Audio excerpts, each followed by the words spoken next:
નમસ્કાર મિત્રો, ગ્રેટ ભાવનગર ચેનલમાં આપનું સ્વાગત છે।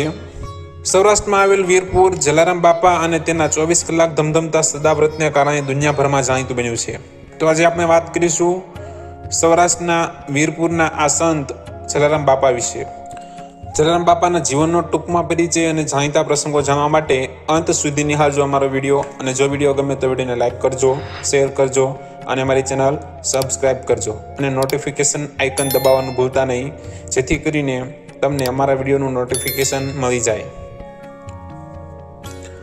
સૌરાષ્ટ્ર એટલે સંત અને સુરાની ભૂમિ। સૌરાષ્ટ્રમાં આવેલ વીરપુર જલારામ બાપા અને તેમના 24 કલાક ધમધમતા સદાવ્રતને કારણે દુનિયાભરમાં જાણીતું બન્યું છે। દેને કો ટુકડા ભલા, લેને કો હરિનામ, આ પંક્તિને જીવન મંત્ર બનાવી ભક્તિની અને સેવાની જ્યોત જગાવનાર સૌરાષ્ટ્રના મહાન સંત એટલે જલારામ બાપા। જલારામ ભગતનો જન્મ કારતક સુદ સાતમ વિક્રમ સંવત 1856માં વીરપુર ગામમાં થયો હતો। વીરપુર ગામ રાજકોટ જિલ્લામાં આવેલું છે।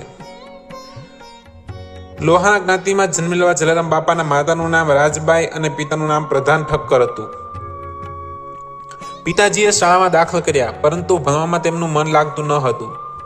તેમનું ધ્યાન સાધુ સંતોમાં જ પરોવાયેલું રહેતું। જલારામ 14 વર્ષના થયા ત્યારે શાળામાંથી ઉઠાડીને પોતાની નાનકડી હાટડી બેસાડી દીધા। જલારામ બાપા જ્યારે પણ કોઈ સાધુ સંતને મળતા ત્યારે તેમનો હાથ પકડીને ઘરે જમવા લઈ જતા।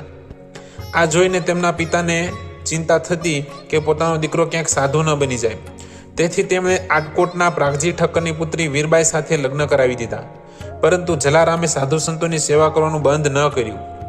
જૂનાગઢના માર્ગમાં વીરપુર આવતું હોવાથી સાધુ સંતો જલારામ બાપાને ત્યાં રોકાતા, ભોજન કરતા, જરૂરી વસ્તુઓ પણ જલારામ બાપા સાધુ સંતોને આપતા। આ જોઈ પિતાએ જલારામ બાપાને ઘરથી જુદા કરી નાખ્યા।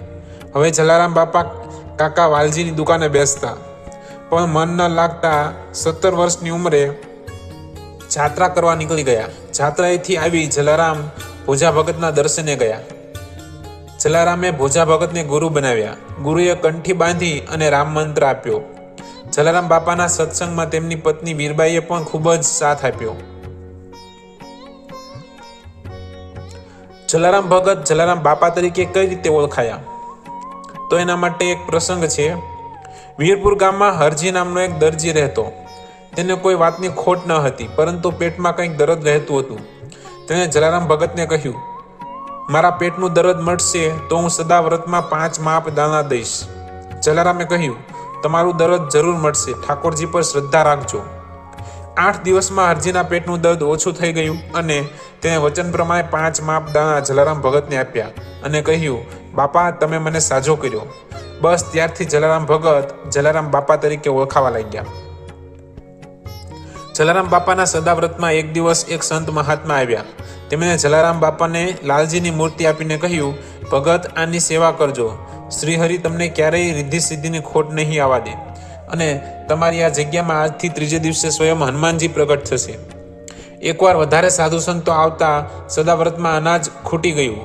આવા સમયે જલારામ બાપાના પત્ની વીરબાઈએ પોતાના પતિને પોતાના માવતરના ઘરેથી મળેલી સોનાની શેર આપી કહ્યું, ભગત મૂંઝાશો નહીં, આ શેર વેચી આવો અને આંગણે આવેલાને રોટલો ખવડાવો। આવી હતી જલારામ બાપાના ધર્મપત્નીની ભક્તિ ભાવના। જલારામ બાપા માનતા કે જાત મહેનતનો રોટલો ખાવો અને બીજાને ખવડાવો।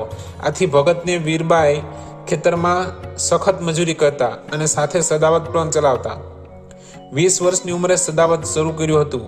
આશ્ચર્યની વાત એ છે કે ભયંકર દુષ્કાળ હોય કે ધરતીકંપ કે પૂર, અહીંનું સદાવ્રત અવિરત ચાલુ રહે છે। લોકડાઉનના સમયમાં પણ જરૂરિયાતમંદ પરિવારોને બાપાની પ્રસાદી ઘરે પહોંચાડવામાં આવતી હતી। આજે પણ વીરપુરના સદાવ્રતમાં 1 પણ રૂપિયો દાન લીધા વિના દરેકને જમાડવામાં આવે છે। એક દિવસ બપોરના સમયે એક વૃદ્ધ સાધુ નારાયણ નારાયણ બોલતા ભગતને આંગણે આવ્યા। ભગતે તેમને જમાડ્યા અને સેવા ચાકરી કરી। વૃદ્ધ સાધુએ ભગતને કહ્યું, મારું શરીર ખૂબ જ જીર્ણ થયું છે, કોઈ ચાકરી કરે તેવું જોઈએ છે। આ સાંભળી બાપાએ કહ્યું, આપ અહીં જ રોકાઈ જાઓ તો હું આપની સેવા કરું।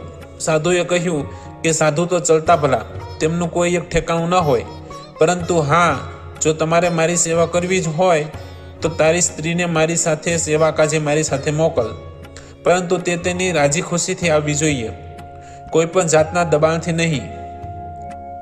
જલારામ બાપા કહે તે પહેલા જ વીરબાઈએ તરત જ કહ્યું, હું હમણાં જ તૈયાર થઈને આવું છું. ભગતે એક સાધુને વીરબાઈ દાનમાં આપી દીધા. તે વાત ગામમાં વાયુવેગે પ્રસરી ગઈ. આખું ગામ ભગતના આંગણે ભેગું થયું અને બાપાને સમજાવવા લાગ્યા કે અનાજના રોટલાના દાન હોય, વહુના દાન ન હોય. ભગત વીરબાઈને વિદાય આપી બાપા મંદિરમાં જઈને ઠાકોરજીને પગે લાગ્યા. પછી બહાર આવી ઓટલા પર બેસીને માળા ફેરવવા લાગ્યા. બીજી તરફ સાધુ વીરબાઈને લઈને ચાલી નીકળ્યા. થોડે દૂર ગયા પછી નદી આવી. સાધુએ કહ્યું, માતા, મારા આ ધોકો અને જોઈ સાચવ, હું ઝાડે ફરીને આવું છું. આમ કહીને સાધુ ઝાડવા પાછળ જઈને અદૃશ્ય થઈ ગયા. ત્યાંથી પોતાના ઢોરા સાથે પસાર થતા કેટલાક ભરવાડના છોકરાઓએ આ જોયું. છોકરાઓએ દોડતા ગામમાં જઈને આ ચમત્કારની જાણ કરી. હવે સૌને સમજાયું કે આ સાધુ કોઈ સાધારણ સાધુ નહોતા, પણ ભગત બાપાની પરીક્ષા કરવા આવેલા ઠાકોરજી પોતે હતા. તે દિવસથી એ જોઈ અને ધોકો મંદિરમાં બિરાજે છે. રોજ સવાર સાંજ તેનું પૂજન થાય છે. આજના યુવાનોમાં શાસ્ત્ર, સંસ્કૃતિ અને સંસ્કારના પાઠ ભૂલાતા જાય છે. આ યુવાનોને આપણા ધર્મ અને સંસ્કૃતિ તથા સંસ્કારની વાતો શીખવવી જોઈએ. વીરબાઈ માએ સંવંત 1935માં દેહ ત્યાગ કર્યો. જલારામ બાપાએ સંવંત 1937માં મહાવદ દસમના દિવસે 81 વર્ષની વયે દેહ ત્યાગ કર્યો. પ્રેમ, દયા અને કરુણાના સાગર એવા સંત શિરોમણી શ્રી જલારામ બાપાના ચરણોમાં વંદન. જય જલારામ બાપા, જય શ્રી રામ.